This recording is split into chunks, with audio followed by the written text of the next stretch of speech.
Super star Pawan Kalyan upcoming movies ఎప్పుడు release కాబోతున్నాయి? పవన్ సినిమాల కోసం ఫ్యాన్స్ ఎదురు చూస్తున్నారా? Harihara Veeramallu, OG silver screen పై ఎప్పుడు తలుక్కుమనబోతున్నాయి? ఆ రెండు సినిమాల ఓటీటీ సంగతులేంటి? సినిమా గాసిప్స్ లో ఇప్పుడు చూద్దాం. పవర్ స్టార్ పవన్ కళ్యాణ్ నటిస్తోన్న హరిహర వీరమల్లు సినిమా మే 9న రిలీజ్ కి సిద్ధమవుతోంది. అయితే పవన్ ఓ 4 రోజులు డేట్స్ ఇస్తే చాలు, షూటింగ్ కంప్లీట్ అవుతుందట. అంతేకాదు ఓటీటీ బిజినెస్ కూడా ఇప్పటికే బాగానే జరిగిందట. అయితే ఇప్పుడు టాలీవుడ్ సర్కిల్లో పవన్ మరో సినిమా ఓటీటీ గురించి ఓ న్యూస్ వైరల్ అవుతోంది. అదే ఓజీ. ఇంకా ఈ సినిమా రిలీజ్ డేట్ అనౌన్స్మెంట్ రాలేదు. పవన్ ఇంకా ఓ 20 రోజులు డేట్స్ కేటాయిస్తే ఓజీ కంప్లీట్ అవుతుందట.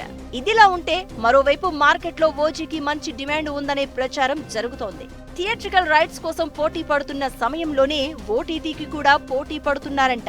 అయితే ప్రముఖ ఓటీటీ నెట్ఫ్లిక్స్ 100 కోట్లకు ఓజీ ఓటీటీ రైట్స్ తీసుకోబోతున్నట్లు టాక్ వినిపిస్తోంది. పవన్ డేట్స్ ఇస్తే వచ్చే దసరాకి భారీగా రిలీజ్ చేసే అవకాశాలు ఉన్నాయట. ఇక హరిహర వీరమల్లు కూడా ఓటీటీ డిమాండ్ బాగానే ఉందని టాక్. కాకపోతే మే 9న హరిహర రిలీజ్ టెన్షన్స్ మాత్రం నిర్మాత ఏఎం రత్నంను వెంటాడుతున్నాయట. పవర్ స్టార్ పవన్ కళ్యాణ్ నటిస్తున్న ఓజీపై అభిమానులు భారీ అంచనాలు పెట్టుకున్నారట.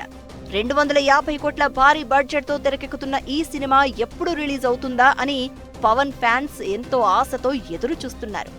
ఓజీ చిత్రాన్ని యంగ్ డైరెక్టర్ సుజిత్ రూపొందిస్తున్నారు. ఈ చిత్రం ఒక యాక్షన్ థ్రిల్లర్ గా ముంబై మాఫియా నేపథ్యంలో తెరకెక్కుతోందట.